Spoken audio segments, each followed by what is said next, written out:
பாஜக கூட்டணி 400க்கும் மேற்பட்ட இடங்களில் வெற்றி பெறவில்லை என்றால் ஆக்கிரமிப்பு காஷ்மீரை மீட்க மாட்டார்களா என உள்துறை அமைச்சர் அமித்ஷாவிற்கு மூத்த வழக்கறிஞர் கபில் சிபல் கேள்வியை எழுப்பியுள்ளார்.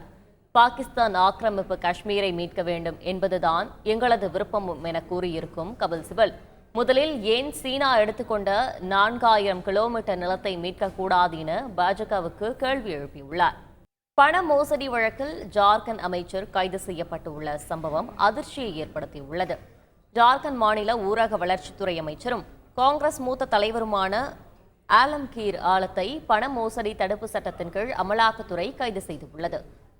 ஆலமின் தனி செயலாளர் சஞ்சீவ் லால் மற்றும் அவருடைய வீட்டு உதவியாளர் ஜஹாங்கீர் ஆலம் ஆகியோருக்கு தொடர்பான இடங்களில் ஆய்வு செய்து 37 கோடி ரூபாய் பறிமுதல் செய்யப்பட்ட நிலையில் ஆலம்கீர் மீது வழக்கு பதிவு செய்து விசாரணை நடத்தி அமலாக்கத்துறை கைது செய்துள்ளது. செய்திகளை உடனுக்குடன் தெரிந்து கொள்ள உடனே சப்ஸ்கிரைப் பண்ணுங்க.